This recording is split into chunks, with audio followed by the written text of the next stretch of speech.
हमारा जो topic of concern है वो है हमारा about this Khilji dynasty. So examiner question इस तरह से कभी कभी फ्रेम करता है, कभी कभी उसका टेन्योर पूछ लेता है लाइक सो अगर देखा जाए तो खिलजी डायनेस्टी का जो टेन्योर था दैट इज फ्रॉम 1219 टू 1320। सो ये क्वेश्चन एग्जामिनर पूछ लेता है उसके टेन्योर के बेसिस पर। सो हम अगर डिस्कस करें लाइक सबसे पहले अगर हम देखें जलालुद्दीन फिरोज खिलजी, इसकी हिस्ट्री अगर इनकी हिस्ट्री अगर हम पढ़ें जलालुद्दीन फिरोज खिलजी की, सो ये क्वेश्चन कभी कभी एग्जामिनर पूछता है कि who is the founder of Khilji dynasty. So your Jalaluddin Firoz Khilji is the founder of Khilji dynasty. कभी कभी एग्जामिनर इनका रियल नाम पूछ लेते हैं। सो इनका जो रियल नाम था जलालुद्दीन फिरोज खिलजी का, इनका रियल नाम था मलिक फिरोज खिलजी, इनका जो था वो रियल नाम था। ठीक है जी। तो इन्होंने रूल कब से कब तक किया था? सो जो इन्होंने रूल किया था दैट इज फ्रॉम 1219 टू 1296 तक इन्होंने जो था वो क्या किया था, वो इन्होंने रूल किया था। सो He was also known as the Clemency Jalaluddin. इनको क्लेमेसी जलालुद्दीन भी कहा जाता था as he followed peace and want to rule without violence, क्योंकि ये जो थे ये बहुत रहम किस्म के थे शख्स थे और ये ज्यादा जो थे वायलेंस के ऊपर बेस नहीं थे, ये वायलेंस नहीं चाहते थे, तभी इनको ये जो सर्बिक्यूट दिया गया था that is the clemency Jalaluddin. ठीक है जी। फिर उसके बाद अगर देखें the most important event of his reign was the invasion of Devagiri in 1294। इनकी रेन का जो इनके शासन का जो सबसे एक इंपॉर्टेंट इवेंट था वो था कि इन्होंने जो थी इन्वेजन की थी कहां पे, देवगिरी में, that is in this 1294 by his Neiphiu, जो इनके एक नेफ्यू थे और उनके सन इन लॉ भी थे जिनका नाम था अलाउद्दीन खिलजी। अलाउद्दीन खिलजी बहुत ही इंपॉर्टेंट रहता है और इनका जो नाम था अली गुरशब भी इनको कहते थे। ठीक है, ये भी एग्जामिनेशन पॉइंट ऑफ व्यू से काफी इंपॉर्टेंट है और ये भी कभी कभी पूछ लेते हैं एग्जाम में लाइक देवगिरी कहां पे है।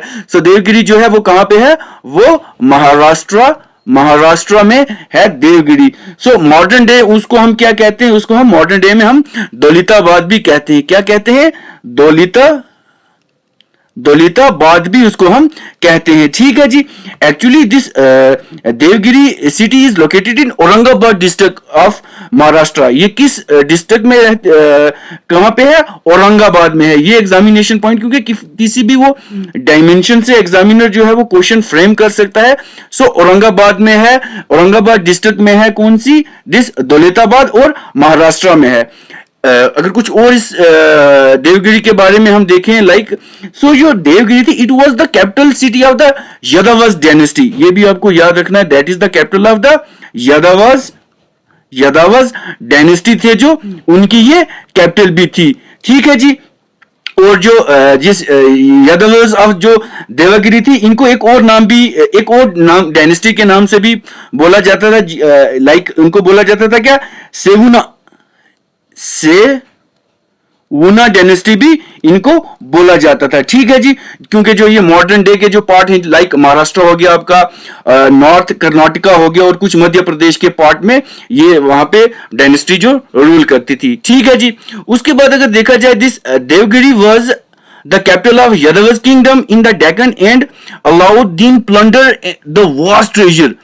क्योंकि ये देवगिरी जो थी यादवास किंगडम जो डेक्कन में थे उसकी कैपिटल थी, और जो अलाउद्दीन खिलजी थे उन्होंने यहाँ पे जितना भी वास्ट ट्रेजर, जितना भी खजाना था वो सारा जाके वहां से लूट लिया था। ये अपने एग्जामिनेशन पॉइंट ऑफ व्यू से ये चीजें ध्यान में रखनी है, क्योंकि वो कभी कभी एग्जामिनर जो होता है वो क्या करता है, वो लाइक क्वेश्चन स्टेटमेंट बेस पे पूछ लेता है। इसलिए हमको इसकी जितने भी एनालिसिस है वो पूरी जो थियोरेटिकल पार्ट है वो हमें याद भी होना चाहिए। फिर अगर हम देखें married his daughter to Ulugh Khan, a descendant of Chengiz Khan, to win their goodwill.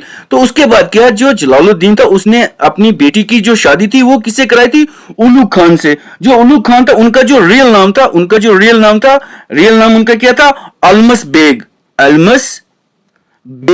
इनका जो रियल नाम था वो था क्या, Almas Beg. So he is popularly known by this Ulugh Khan. तो ये जो he was actually was a brother and a general of the Delhi सल्तनत रूलर अलाउद्दीन खिलजी के ये भाई भी थे। ठीक है, ये पॉइंट भी एग्जामिनेशन पॉइंट ऑफ व्यू से काफी ज्यादा इंपॉर्टेंट रहता है। एक हम ब्लैंक स्लाइड ले लेते हैं, उस पर काफी सारे क्वेश्चन जो हैं जलालुद्दीन, जो कि मोस्ट इंपॉर्टेंट क्वेश्चन जो एग्जामिनेशन पॉइंट ऑफ व्यू से काफी ज्यादा इंपॉर्टेंट रहते हैं, महत्वपूर्ण रहते हैं, वो हम डिस्कस करेंगे। तो हम फर्स्ट क्वेश्चन डिस्कस करते हैं। ये क्वेश्चन काफी बार एग्जामिनेशन में आता है, काफी बेसिक सा क्वेश्चन है कि हु इज द फाउंडर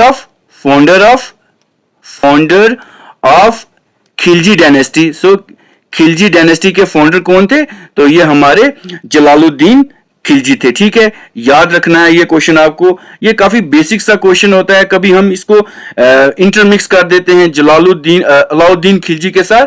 सो जलालुद्दीन खिलजी इसका आंसर रहेगा आपका, कौन सा, founder of this Khilji dynasty. So कुछ और greatest ruler of the Khilji dynasty जो थे वो भी अलाउद्दीन खिलजी थे। ग्रेटेस्ट रूलर जो थे वो भी अलाउद्दीन खिलजी ही थे। ठीक है, फिर कुछ और पॉइंट डिस्कस कर दे। इनको एक टाइटल दिया गया था, अलाउद्दीन खिलजी को एक टाइटल दिया गया था, इब्ने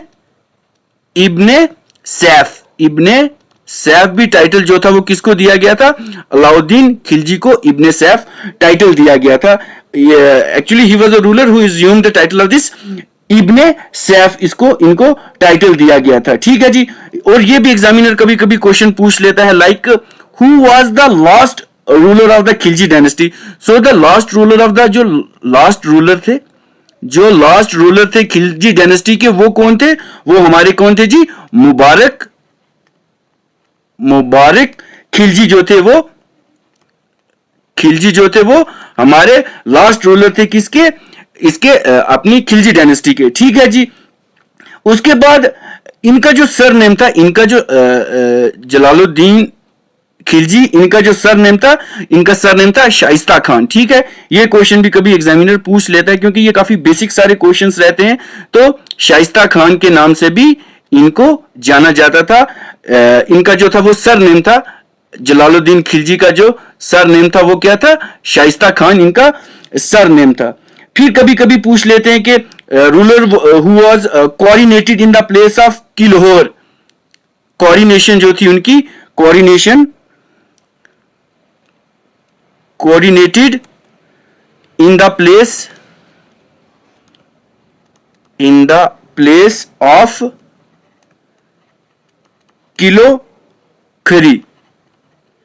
तो ये भी हमारे कौन थे, हमारे जलालुद्दीन खिलजी हमारे आ जाते हैं। ठीक है, ये क्वेश्चन भी काफी ज्यादा इंपॉर्टेंट, और ये भी कभी कभी एग्जामिनर क्वेश्चन पूछ लेते हैं कि actual the coordination of this Jalaluddin Khilji took place in the palace of Kilokhari. This palace was build by Kaiqubad. ठीक है, ये क्वेश्चन भी एग्जामिनेशन पॉइंट ऑफ व्यू से बहुत ही इंपॉर्टेंट रहता है। ठीक है जी, फिर पूछ लेते हैं कभी कभी एग्जामिनर के oldest ruler of Khilji dynasty, this oldest ruler of this Delhi सल्तनत। अगर ओल्डेस्ट रूलर अगर हम देख लें दिल्ली सल्तनत का ये कौन थे, ये भी हमारे जलालुद्दीन खिलजी ही थे। ठीक है जी, actually he became the sultan of Delhi at the age of 70 में ये जाके बने थे, जो थे सुल्तान। ठीक है, ये क्वेश्चन भी याद रखना है। फिर एक और पॉइंट डिस्कस कर लेते हैं,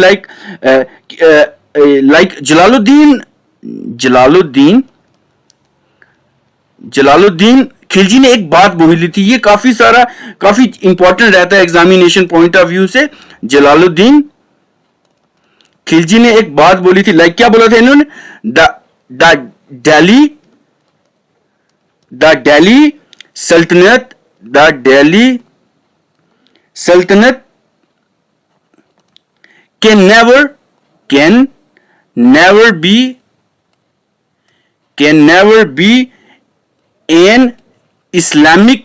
can never be an Islamic state in the true sense। ये भी इन्होंने कहा था, किन्होंने जलालुद्दीन खिलजी ने यह बात भी बोली थी, लाइक दिस द दिल्ली सल्तनत can never be an Islamic state in the true sense, ये भी इन्होंने ही बोला था। तो ये भी एग्जामिनेशन पॉइंट ऑफ व्यू से काफी ज्यादा इंपॉर्टेंट रहता है।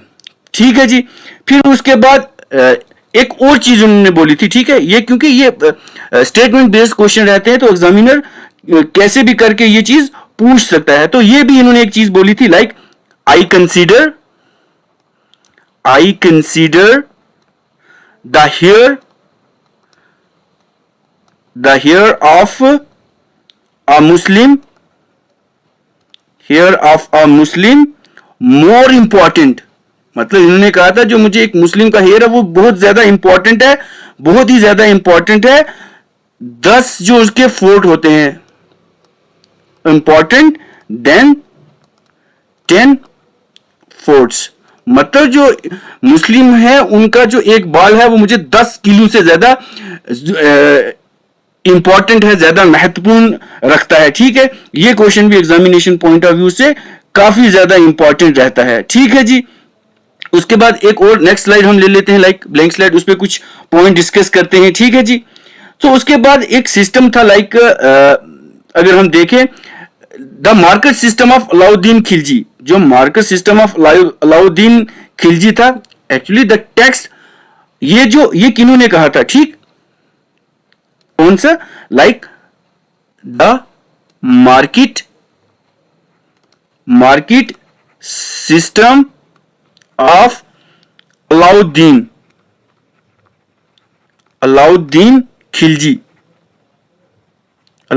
खिलजी ये किस में मेंशन हुआ है, किस टेक्स्ट में मेंशन हुआ है। एक्चुअल काफी सारी टेक्स्ट लिखी गई थी, तो ये किन किन टेक्स्ट में लिखा गया है। एक तो लिखा गया है तारीखे फिरोज शाही, याद रखेंगे आप, तारीखे फिरोज शाही में ये लिखा गया है। और दूसरी एक टेक्स्ट थी हमारे पास जिसका नाम था क्या, खैरुल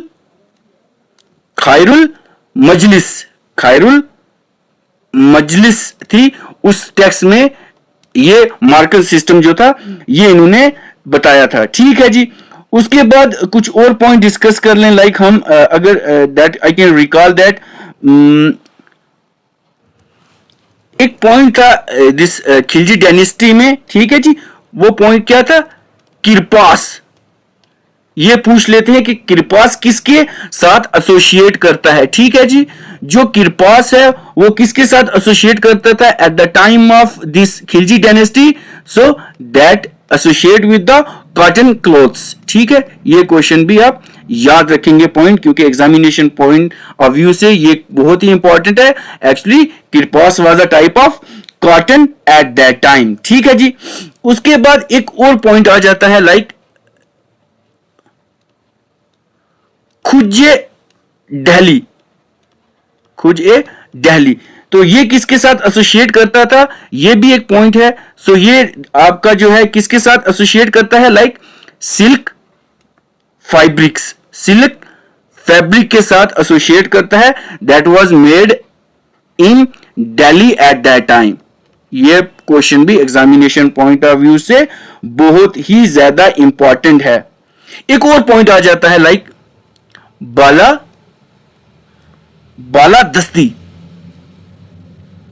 बालादस्ती। सो ये बालादस्ती भी बहुत इंपॉर्टेंट रहता है। सो ये किसके साथ एसोसिएट करता था, सेंट्रल एशियन हॉर्सेस, इसके साथ ये एसोसिएट करता है। एग्जामिनेशन पॉइंट ऑफ व्यू से बहुत ही ज्यादा इंपॉर्टेंट रहता था। उसके बाद एक और पॉइंट ऑफ डिस्कशन है, लाइक जैसा आई कैन रिकॉल दैट एक ऐसा सुल्तान इस पूरी खिलजी डायनेस्टी में दैट डिक्लेयर हिमसेल्फ एज खलीफा, दैट डिक्लेयर्ड हिमसेल्फ एज खलीफा, जिसने अपने आप को सुल्तान नहीं बल्कि खलीफा कहा था, वो कौन थे। So that is our Qutubuddin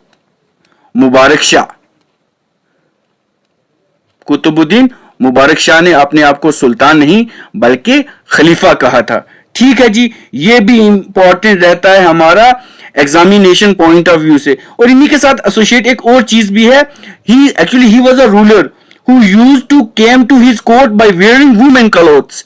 तो ये जब अपीयर होता था किसमें, कोर्ट में आता था, जब उनका कोर्ट रहता था जो, उनमें जब ये आते थे, so he was wearing women's cloth. तो ये जो वुमेन क्लोथ थे ये पहन के आते थे।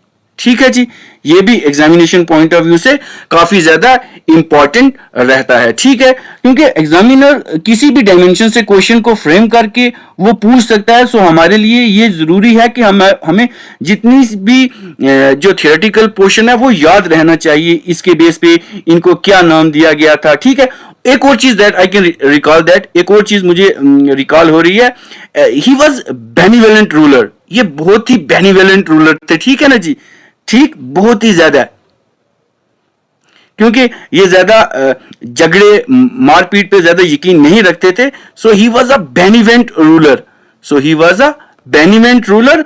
सो इसकी वजह से इनको क्या कहा गया था, सेंट रूलर, सेंट रूलर। ये भी आपने याद रखना है, क्योंकि एग्जामिनेशन पॉइंट ऑफ व्यू से ये क्वेश्चन भी काफी ज्यादा इंपॉर्टेंट रहता है। ठीक है, so this is all about the Jalaluddin Firoz Shah Khilji.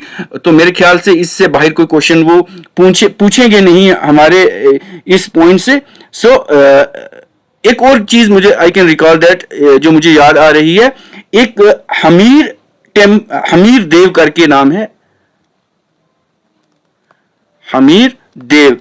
So Hammir Dev was a ruler of Ranthambore during his time. उनके टाइम पे ये भी रणथंबोर में रूल कर रहे होते थे। ठीक है जी, so the next slide on your screen is that is, अब ये question examination point of view से बहुत ज्यादा इंपॉर्टेंट रहता है। लाइक अलाउद्दीन खिलजी के ऊपर काफी सारे क्वेश्चन अगर हम देखें the topic of this Khilji dynasty, तो इनके ऊपर काफी सारे क्वेश्चन वो फ्रेम कर सकते हैं। सो हम एक ओवरव्यू लेते हैं इसका, अलाउद्दीन खिलजी। सो सबसे पहले अगर देखा जाए, जो अलाउद्दीन खिलजी थे, इनकी जो रेन थी दैट इज फ्रॉम 1296 टू 1316 तक रही है। इन्होंने क्या किया था, एक्चुअली ही assassinated his uncle. Alauddin Khilji के जो अंकल थे वो जलालुद्दीन फिरोज खिलजी थे। सो इन्होंने क्या किया, इन्होंने अपने अंकल जो थे लाइक जलालुद्दीन फिरोज खिलजी, इनको कत्ल कर दिया। एंड प्रोक्लेम्ड हिमसेल्फ सुल्तान, और उन्होंने अपने आप को सुल्तान करार दिया जब उन्होंने अपने uncle, and he was also he, इनके जो थे वो ससुर भी थे। ठीक है, so he assassinated his uncle and proclaimed himself sultan, winning our noble and soldier to his side by lavish use of gold. उन्होंने बहुत सारा जो सोना लाया था, जो लूट के देवगिरी से, वो उनको दिया।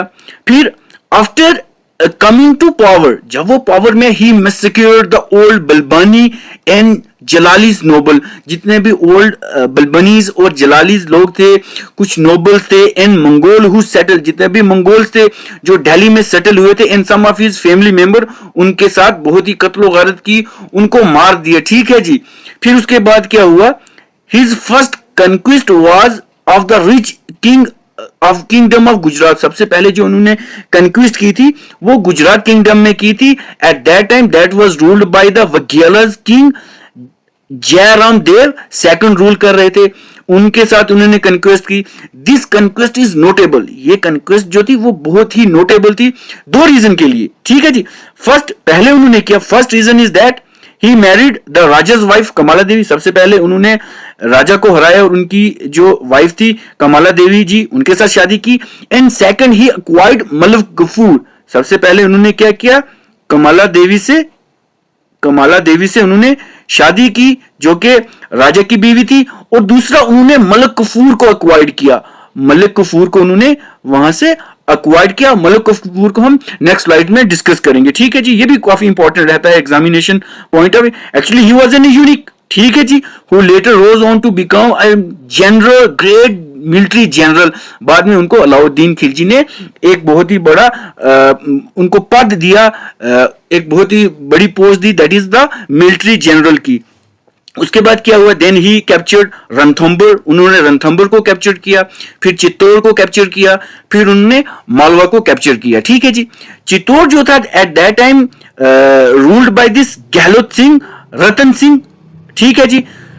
फिर Ratan Singh whose queen Padmini commit jauhar, उस टाइम पे जो राजा रतन सिंह की जो क्वीन थी, उनकी जो वाइफ थी पद्मनी, उन्होंने क्या क्या कमेंट जोहर कर दिया था। जोहर क्या होता था एक्चुअल, जब काफी सारी औरतें अपने आप को जिंदा आग के हवाले कर देती, अपने आप को जला देती थी, तो she was the first women who commit jauhar. ठीक है। When his husband was defeated, आपने अलाउद्दीन खिलजी रणवीर कपूर वाली, शाहिद कपूर वाली फिल्म देखी होगी, तो उसको भी आपने अपने माइंडसेट में रख के उससे भी आप काफी सारे क्वेश्चंस को सॉल्व कर सकते हैं। ठीक है जी।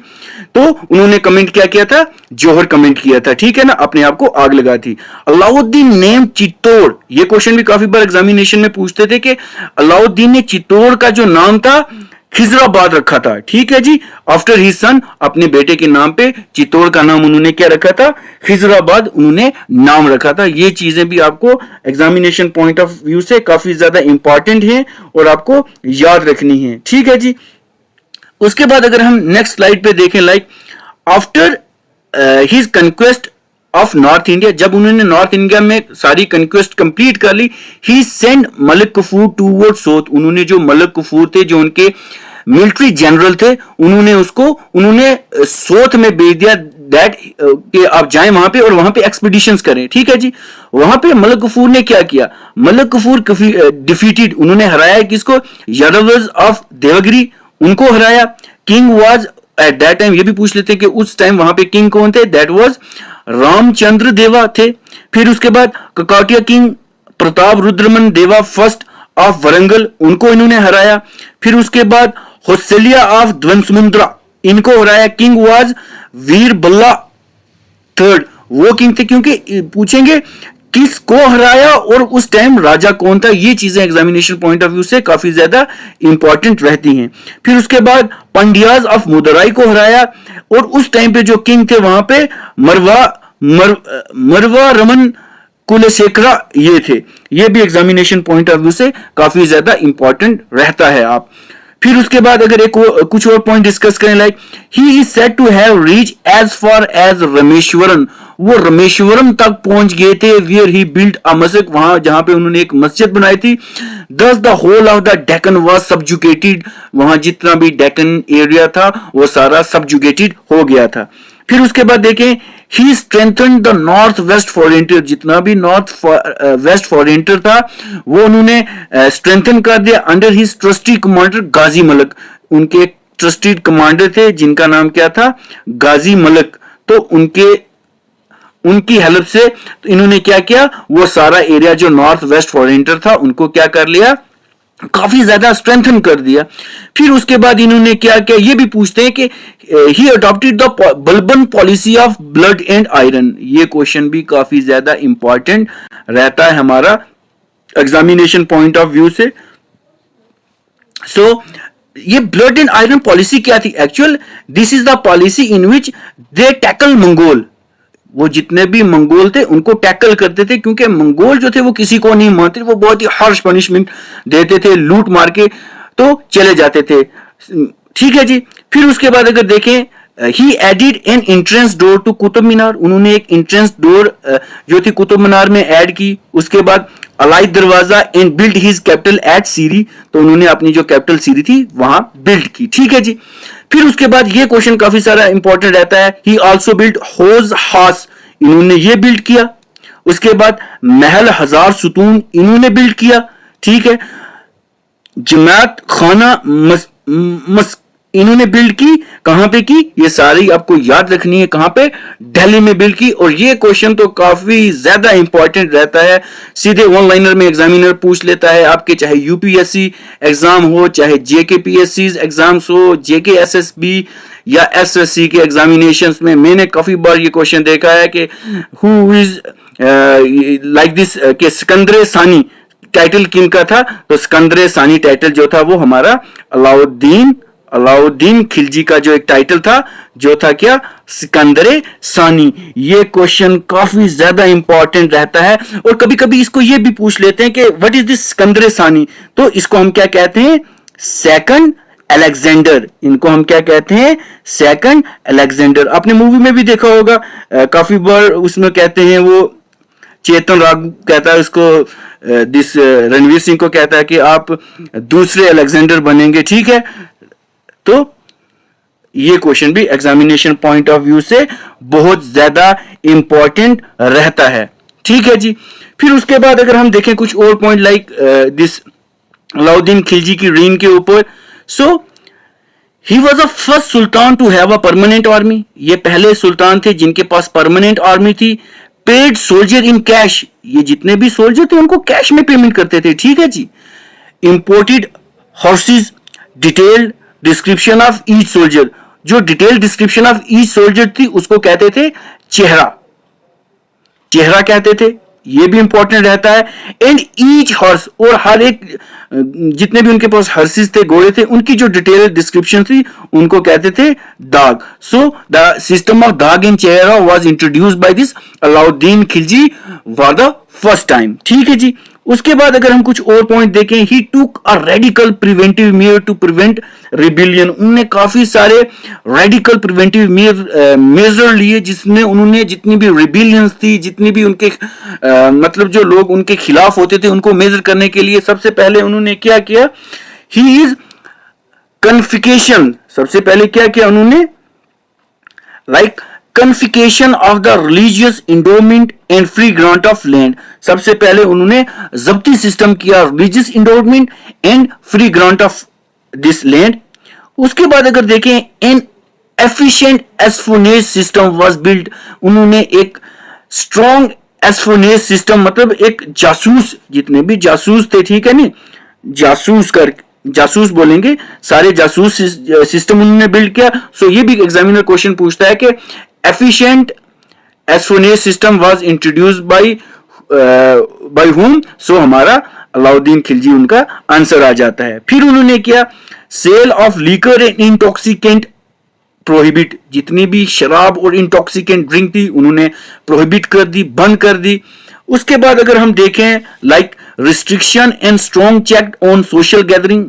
सोशल गैदरिंग, काफी सारे लोग जब इकट्ठे होते थे, उन्होंने वहां पे चेक किया लोगों को, उनको कम करने की कोशिश की, restriction the.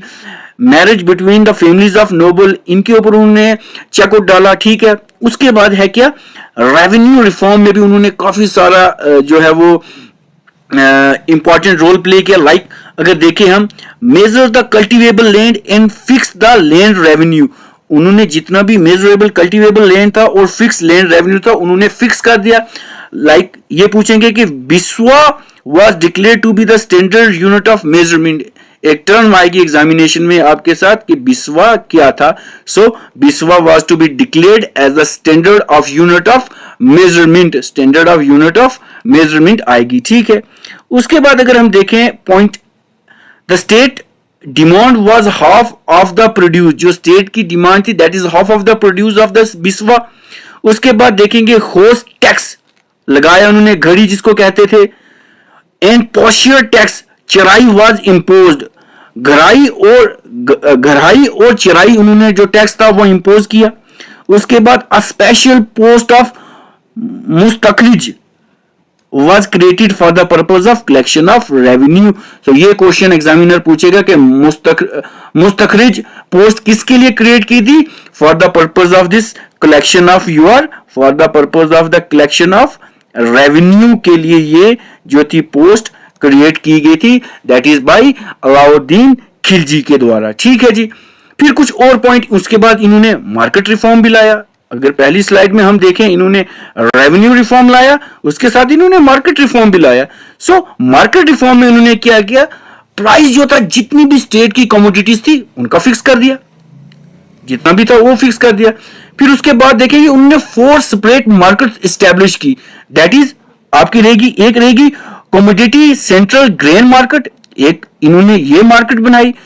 Manufacture for market for manufactured good ये बनाई। उसके बाद अगर हम देखेंगे मार्केट फॉर जनरल आइटम्स, इसके लिए बनाई, मार्केट फॉर जर्नल आइटम्स के लिए बनाई, ठीक है जी, ये क्वेश्चन रहेगा।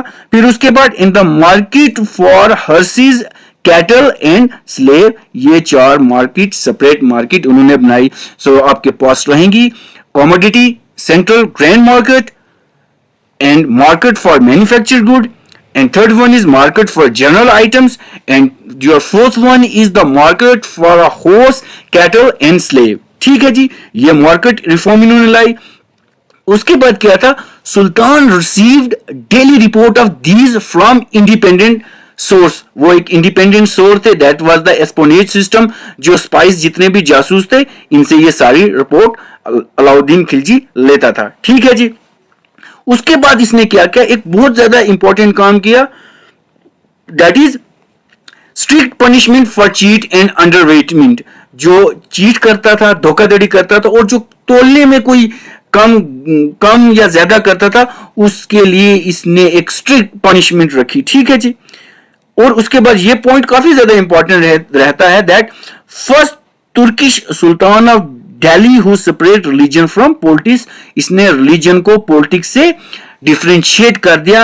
एंड ही प्रोक्लेम्ड, उसने ये प्रोक्लेम्ड किया था हमारे अलाउद्दीन खिलजी ने, that kingship knows no kingship, मतलब बादशाही कोई रिश्तादारी नहीं जानती, मतलब अगर हम बादशाह हैं तो हम रिश्तादारी नहीं देखेंगे। वही ये क्वेश्चन काफी ज्यादा इंपॉर्टेंट रहता है, वो पूछ लेंगे who proclaimed that kingship knows no kingship, तो ये अलाउद्दीन खिलजी ने कहा था कि बादशाही में कोई भी रिश्तेदारी की जगह नहीं होती है। ठीक है जी, उसके बाद देखेंगे थ्रो अलाउद्दीन वाज इलिटरेट, ये ज्यादा पढ़ा लिखा नहीं था, ही was a pattern of learning and text, वो बहुत ही दिलचस्पी रखता था लर्निंग में और आर्ट में। There was a many great poet in his court, उसके कोर्ट में बहुत ही जबरदस्त किस्म के पोइट्स रहते थे, that is Amir Khusrau, one of the best poet उनके जो कोर्ट उनके दरबार में रहता था, और Mir Hasan Dehlavi enjoy his patronage. Amir Khusrau और मीर हसन देलवी, उनके जो कोर्ट की वो शान बरकरार उन्होंने रखी, क्योंकि ही was a great pattern of this learning of art. ठीक है जी, उसके बाद अगर देखें इन्होंने ये काफी सारे काम कर लिए। फिर उसके बाद अगर कुछ और पॉइंट हम डिस्कस करने लाइक, तो बहुत सारे जो कि इंपॉर्टेंट पॉइंट रहेंगे ये। सो नेक्स्ट स्लाइड पे हम डिस्कस करेंगे about this Qutbuddin Mubarak Shah history. So Qutbuddin Mubarak Shah जो थे, इन्होंने भी जो था वो खिलजी डायनेस्टी में रूल किया था, दैट इज फ्रॉम 1316 टू 1312 में इन्होंने ये जो था, इन्होंने जो थी रीन में इन्होंने रूल किया था। ठीक है जी, उसके बाद अगर देखेंगे he was one of the son of Alauddin, ये अलाउद्दीन का बेटा था। Who somehow escaped from the praying eyes of the Malak Kafur, जो मलक कफूर की आंखों से बच गया था। तो after the death of Kafur, जब मलक कफूर की डेथ हुई, ही बिकम द किंग, वो किंग तब बना जब जाके मलक कफूर की डेथ हुई। एक्चुअल देखा जाए after the death of Alauddin, Kafur was responsible, जो मलक कफूर था ही was a responsible, Malik Kafur was responsible for the execution of almost all those princes of the royal blood who had any claims to the throne। ठीक है जी, फिर क्या हुआ, 36 days after the death of his master, जब उनके master की death हो गई, Kafur and his associate were also killed, जो कफूर और उसके एसोसिएट थे उनको भी मार दिया गया था। ठीक है जी, फिर अगर हम देखें after sitting himself on the throne, he tried to win over the goodwill of the people। जब जैसे ही वो थ्रोन पे बैठे, उन्होंने चाहा कि हम लोगों की जितनी भी गुडविल है वो जीत लें। he cancelled all the harsh regulation started by his father, जितने भी हर्ष पनिशमेंट या रूल एंड रेगुलेशन से वो इन्होंने रिवोक कर दिए, हटा दिए जो मुबारक शाह थे उन्होंने। फिर during his reign many revolt took place across the country, उनके टाइम पे भी बहुत सारी रिवॉल्ट हुई, although he was able to crush them, मतलब मुबारक शाह के पास इतनी हिम्मत थी कि वो उन सबको क्रश कर सकते थे, but he wasn't able to run the administration smoothly, मतलब वो एडमिनिस्ट्रेशन को स्मूथली रन नहीं कर पाए। ठीक है, फिर हम देखेंगे उसके बाद क्या आए थे। दिस नसीरुद्दीन खुसरू शाह ने जो था वो रूल किया था, दैट इज 1320 के टाइम पे उन्होंने रूल किया था। सो ही किल्ड जो थे नसीरुद्दीन खुसरू शाह थे, इन्होंने क्या किया, मुबारक शाह को इन्होंने मार दे एंड यूज्ड द थ्रोन, और उसके बाद ये थ्रोन पे बैठे। बट लाइक हिज मेंटर, उनके मेंटर की तरह ही वाज टू इनकैपेबल, वो भी बड़े इनकैपेबल थे। He didn't, he has not like this capability of this ruling person, एक लीडर पर्सनालिटी उनमें नहीं थी। So he was defeated and killed by Ghazi Malik, उनको जो था गाजी मलक ने डिफीट किया और उन्होंने मार दिया। With him the 30 year rule of Khilji, जो 30 साला रूल था खिलजी डायनेस्टी का, also came to an end. उसके बाद जो इनका रूल था वो क्या हो गया, वो खत्म हो गया। क्योंकि ये क्वेश्चन भी एग्जामिनर पूछते हैं काफी बार, छोटे छोटे से क्वेश्चन है मगर एग्जामिनेशन पॉइंट ऑफ व्यू से काफी ज्यादा इंपॉर्टेंट रहते हैं। ठीक है, कुछ और पॉइंट डिस्कस कर लेते हैं, like history of Malik Kafur के ऊपर वो काफी सारे क्वेश्चन पूछते हैं। So he was an Indian unique, unique थे ये, यूनिक मतलब हिजड़े थे,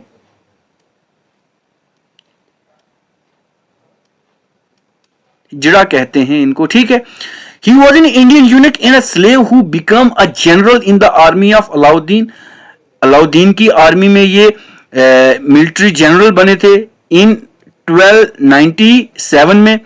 he was purchased for 1000 दिनार, ये 1000 दिनार में परचेज किए गए थे बाय नुसरत खान। तो कभी कभी एग्जामिनेशन में ये क्वेश्चन क्या आता है कि who is called as the Hazar, ये क्वेश्चन हजार दिनारी, तो हजार दिनारी किसको कहा जाता है? सो मलिक कफूर को हजार दिनारी कहा जाता है। Cause he was purchased for 1000 dinar by Nusrat Khan, that is the reason why Malik Kafur is sometime called as the हजार दिनारी इनको कहा जाता था। बहुत ही ज्यादा इंपॉर्टेंट क्वेश्चन है आपके एग्जामिनेशन पॉइंट ऑफ व्यू से। फिर अगर देखा जाए काफी टेक्स्ट में ऐसा पाया जाता है, it is reported that Alauddin fail in love with his effeminated handsomeness and named him senior commander in his army, क्योंकि वो उनके साथ कुछ अफेक्शंस था लाइक, तो उन्होंने इनको क्या किया, एक बड़ी हाई पोस्ट ऑफर कर दी आर्मी में। आफ्टर ही एग्रीड, जब उन्होंने एग्री किया that he want that he convert himself to Islam, जब उन्होंने इस्लाम कन्वर्ट किया। ठीक है जी, मतलब वो इस्लाम उन्होंने रिलीजन को एक्सेप्ट किया। ठीक है जी, उसके बाद अगर देखा जाए perhaps due to the favour of sultan, as you know that वहां पे सुल्तान तो उनको फेवर करते ही थे। Kafur rose quickly in the army, वो बड़े ही जल्दी जो है वो उन्होंने क्या किया, जो था आर्मी में अपनी पोस्ट को राइज करना शुरू कर दिया। He led the sultan army against the Yadavas kingdom of Devagiri, उनके खिलाफ किया। फिर Kakatiya kingdom in eventually into the Pandyas kingdom in far south India में उन्होंने एक्सपेडिशन की और उनको हराया and winning immense rich for the sultans, और सल्तनत के लिए काफी सारा ट्रेजर भी वहां से लूटा, ये सब कुछ किया। फिर उसके बाद क्या किया, Kafur invasion of Pandyas was the farthest south that any Muslim invasion would ever reached in India, मतलब ऐसा पहला मुस्लिम था जो बहुत ही ज्यादा दूर साउथ तक जिन्होंने एक्सपेडिशंस की और इन्वेजन किया अप टू द पांड्याज। ठीक है जी, उसके बाद कफूर सक्सेशन इन Deccan made him so powerful, जैसे ही उन्होंने डेक्कन में इन्वेजन की वो बहुत ही ज्यादा सक्सेसफुल हुए।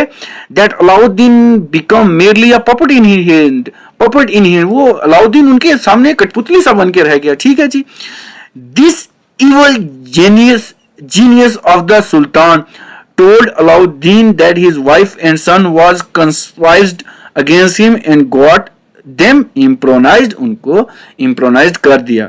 ठीक है जी, फिर देखा जाए after the death of Alauddin he placed Kafur death after the death of Alauddin ठीक है जी. He place Kafur was responsible for the execution of all those prince royal blood, मतलब कफूर को माना गया कि उसने जितने भी रॉयल ब्लड के लोग थे, शाही घराने के लोग थे, उसने इनको मारा. Who had any claims to the throne, जो भी ये मानता था कि I want to became the king, जो भी कहता था कि मैं खिलजी डायनेस्टी के थ्रोन पे बैठूंगा, तो अलाउ दिस, मतलब कफूर ने उसको बड़ी बेरहमी से उनको क्या कर दिया, उनका कत्ल कर दिया. ठीक है.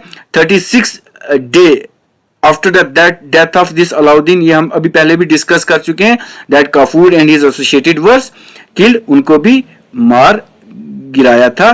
ठीक है जी. फिर उसके बाद हमारे पास अमीर खुसरू जी पे काफी सारे क्वेश्चन आ जाते हैं, बहुत ही इंपॉर्टेंट रहता है एग्जामिनेशन पॉइंट ऑफ व्यू से. सो तो इनके ऊपर सबसे पहले क्वेश्चन पूछ लेते हैं कि इनका पूरा नाम क्या था, रियल नेम. अबुल हसन यमनी अल दिन खुसरू इनका पूरा नाम था, better known as Amir Khusru Delhi, is one of the iconic figure in the cultural history of India. बहुत ही आइकॉनिक फिगर हैं हमारी कल्चरल हिस्ट्री ऑफ इंडिया में.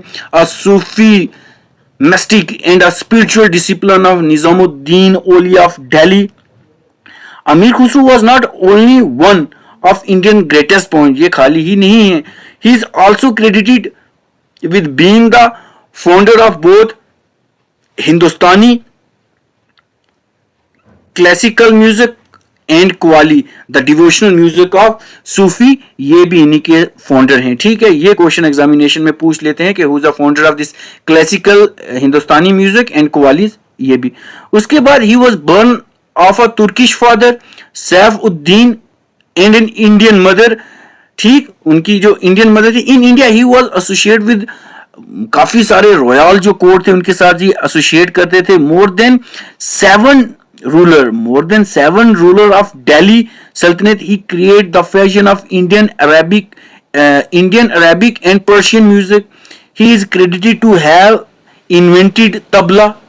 इनको ये तबला का बनाया था, इन्वेंटर थे. सितार थे एंड मॉडिफाइड वीना, उनको क्रेडिट दिया जाता है इन्वेंशन का.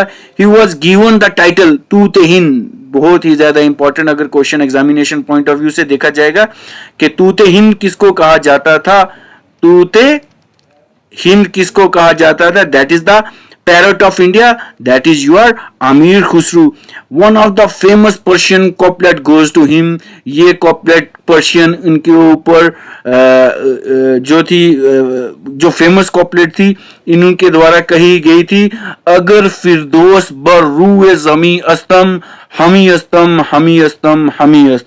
सो इसका मतलब है if there is paradise on the earth, it is this, it is this, it is this. ठीक है. ये भी एग्जामिनेशन पॉइंट ऑफ व्यू से बहुत ही ज्यादा इंपॉर्टेंट क्वेश्चन है. सो एक्चुअली दिस वन, ये जो फेमस कॉपलेट है, ये कहां पे लिखा गया है, that is written in Shalimar Bagh, जो शालीमार बाग है श्रीनगर में, उसके बाहर ये फेमस जो कपलेट है ये लिखा गया है. अगर फिरदौस बर्रुए जमी अस्तम हमी अस्तो हमी अस्त हमी अस्तो हमी अस्त, ये लिखा गया है. If there is a paradise on the face of the earth, it is this, it is this, it is this. ठीक है. ये बहुत ही ज्यादा इंपॉर्टेंट है. और कुछ पॉइंट डिस्कस करने लाइक इनके ऊपर कुछ इनके काफी ज्यादा फेमस वर्क हैं, इनके ऊपर क्वेश्चन आ जाता है. His famous work include like Tuhfatus Sighr, his first Diwan ये है. वस्तुल हयात इनकी सेकंड दीवान है.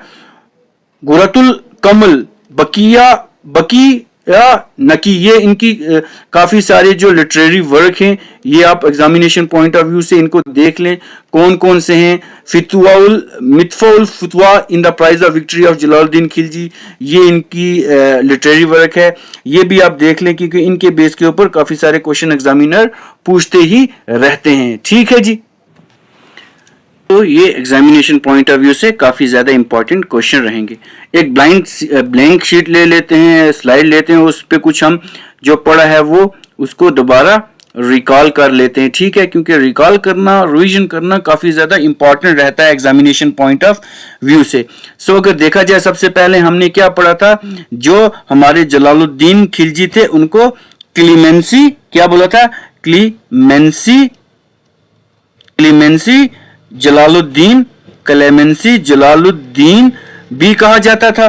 ठीक है जी। और ये पहले मुस्लिम थे। The first Muslim incursion on Deccan occur during this. फिर उसके बाद क्या हुआ था, that is the Jalaluddin Khilji का जो मोस्ट इंपॉर्टेंट रीन था, that is the invasion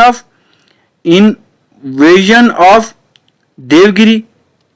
Devgiri जो था वो बड़ा इंपॉर्टेंट था। That is in 1294।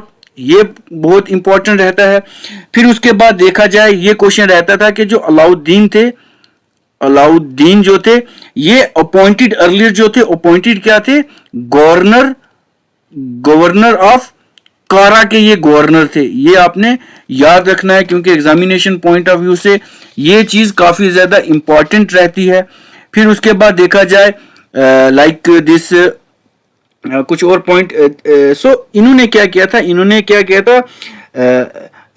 इन्होंने अपने जो फादर इन लॉ थे इनको मर्डर किया था, तो ये फिर जाके थ्रोन पे बैठे थे। फिर अगर देखें हमारे पास एक और पॉइंट आ जाता है लाइक इसमें like I can recall that, इसमें आ जाएगा हमारा, इन्होंने क्या किया था, मलक कफूर मतलब एक पॉइंट है लाइक इन्होंने मलक कफूर को मतलब 1000 दिनार में इन्होंने क्या किया था, अक्वायर किया था। ये पॉइंट आ जाए जिसको इनको 1000 दिनारी भी कहते थे। फिर उसके बाद ये पॉइंट काफी ज्यादा इंपॉर्टेंट रहता है, प्रताप रुद्रदेवा जो थे, इन्होंने क्या किया था, he gave Kohinoor diamond, world famous Kohinoor diamond जो था, वर्ल्ड फेमस कोहिनूर डायमंड जो था, इन्होंने क्या किया था, मलक कफूर को दिया था। और फिर बाद में क्या था, जो मलक कफूर ने किसको, पहले जो इन्होंने किसको, जो प्रताप रुद्र देवा जो थे, इन्होंने मलक कफूर को क्या दिया था, कोहिनूर डायमंड। और बाद में यही कोहिनूर डायमंड मलक कफूर ने अलाउद्दीन को दे दिया था। ठीक है, ये भी एग्जामिनेशन पॉइंट ऑफ व्यू से बहुत ज्यादा इंपॉर्टेंट रहता है। ठीक है जी। उसके बाद ये है एक और question examination point of view से कि who commit Johar. So queen Padmini जो थी, इन्होंने क्या किया था, शी कमेंट जोहर। इन्होंने क्या किया था, कमिट जोहर, मतलब अपने आप को आग लगा दी थी। When her husband was defeated, तो उस वक्त इन्होंने क्या किया था, अपने आप को आग लगा दी थी। ठीक है जी। उसके बाद कहते हैं the Malik Sahib Kafur was called Rustam of the age. जो मलक कफूर था, इसको क्या कहा जाता है, Rustam of the age. Rustam of the age भी इसको कहा जाता है। और इसको एक और चीज से भी कहा जाता है, Rustam and hero of the time भी इसको कहा जाता है। किसको, मलक कफूर को कहा जाता है। ठीक है। और कुछ point examination point of view से जो आपको आएंगे, सिकंदर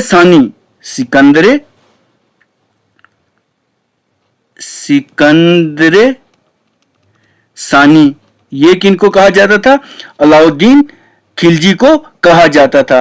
फिर इन्होंने क्या किया था, ये पहले सुल्तान थे जिन्होंने परमानेंट आर्मी रखी थी। परमानेंट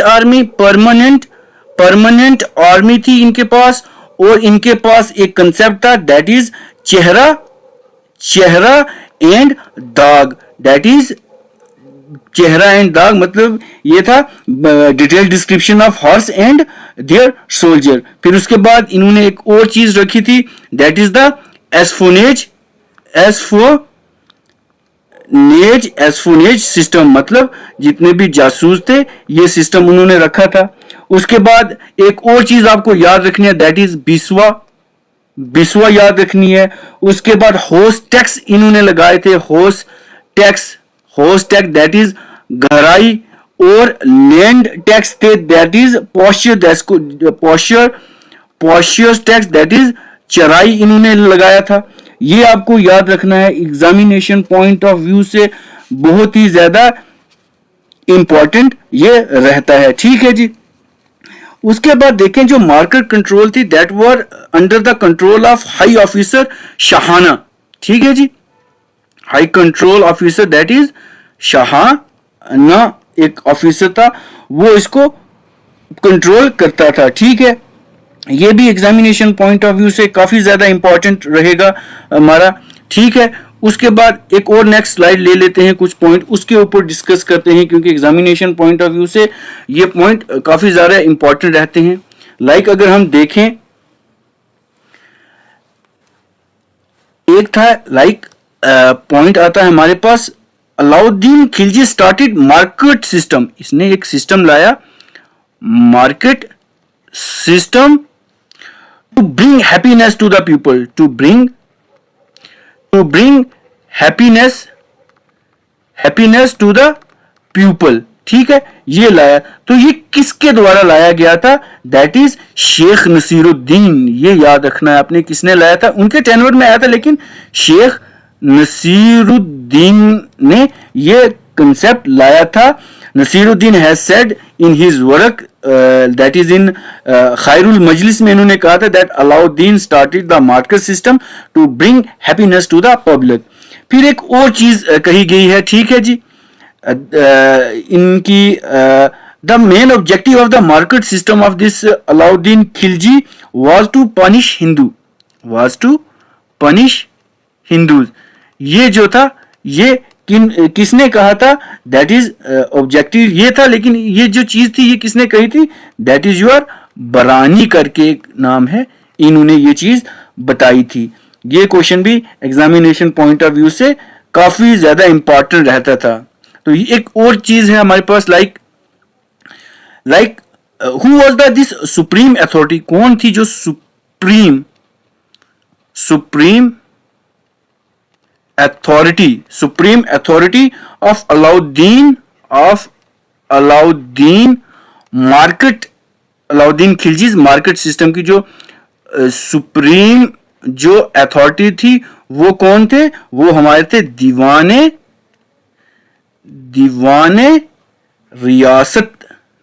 रियासत करके थे, उनको सुप्रीम अथॉरिटी ऑफ दिस माना जाता था, ठीक है जी। तो किसको अपॉइंट किया गया था, दीवाने रियासत उस टाइम पे, तो उस टाइम पे दीवाने रियासत जो थे वो मलिक याकूब को इन्होंने अपॉइंट किया था, this appointed as the post of the दीवाने रियासत की पोस्ट के लिए इनको अपॉइंट किया था, ठीक है। ये भी एग्जामिनेशन पॉइंट ऑफ व्यू से बहुत ज्यादा इंपॉर्टेंट रहता है और एग्जाम में ये क्वेश्चन पड़ता है, ठीक है जी। उसके बाद like I can recall that some important point, उसके बाद लाइक हम देखें अगर उस टाइम पे जो अलाउद्दीन के जो लाइक ये जो इंटेलिजेंस ऑफिसर थे, जो इंटेलिजेंस ऑफिसर जिनको हम बारिद्स कहते थे, ये इनको क्या कहा जाता था उस टाइम, इंटेलिजेंस ऑफिसर्स कहा जाता था इनको, ठीक है जी। उसके बाद एक थे मुनाहिस, इनको बोला जाता था मुनहाइस। तो ये क्या होते थे, ये सुल्तान के सीक्रेट एजेंट होते थे, ये क्या होते थे, सीक्रेट एजेंट्स होते थे सुल्तान के, ठीक है जी। ये भी जो है इंपॉर्टेंट रहता है आपके एग्जामिनेशन पॉइंट ऑफ व्यू से। तो इसके बाद इन्होंने किया था अबॉलिश, इन्होंने अबॉलिश क्या किया था, लाइक स्मॉल इक्ताज को इन्होंने अबॉलिश किया and converted them into Khalsa land, और इन्होंने क्या किया, इसको कन्वर्ट किया था खालसा लैंड में, इन्होंने इसको कन्वर्ट कर दिया था। ये भी एग्जामिनेशन पॉइंट ऑफ व्यू से बहुत ज्यादा इंपॉर्टेंट रहता है, ठीक है जी। फिर उसके बाद ये पॉइंट हम डिस्कस कर चुके हैं, like kinship knows no kinship. So ये भी इन्होंने प्रोक्लेम किया था कि kinship knows no kinship actual was adverse by the, एक थे काजी मोहिशुद्दीन थे to act according to Shariat, but Alauddin reject, क्योंकि वो इस चीज को रिजेक्ट कर रहे थे। सो उसके बाद उन्होंने 4 मार्केट सिस्टम जो था, 4 मार्केट सिस्टम था, वो जो था इन्होंने क्या किया था, इस्टेब्लिश किया था। एक था हमारा जिस सेंट्रल ग्रेन सिस्टम था। उसके बाद मैन्युफैक्चर्ड गुड था, मैन्युफैक्चर्ड गुड्स थे। उसके बाद अगर देखा जाए जनरल आइटम्स के लिए था, जनरल आइटम्स के लिए था। उसके बाद अगर देखा जाए तो हॉर्स, कैटल, उसके बाद लाइक दिस स्लेव के लिए ये इन्होंने बनाया था। और ये एग्जामिनेशन पॉइंट ऑफ व्यू से पॉइंट काफी ज्यादा इंपॉर्टेंट है। ठीक है जी। सो आप मतलब ये लेक्चर में मोस्ट इंपॉर्टेंट, जितना भी मोस्ट इंपॉर्टेंट चीज थी, वो जितने भी फैक्ट्स और हिस्टोरिकल जितने भी इवेंट्स थे, वो हम आपके साथ डिस्कस कर चुके हैं। So I think this much is enough, ये इनफ रहेगा आपके लिए। सो आप हमें कमेंट करके बता सकते हैं ये लेक्चर आपको कैसा लगा, और इस वीडियो को ज्यादा से ज्यादा शेयर कीजिए, लाइक कीजिए। ठीक है जी। और द मोस्ट थिंग इज इसको सब्सक्राइब करें, that you will never miss the latest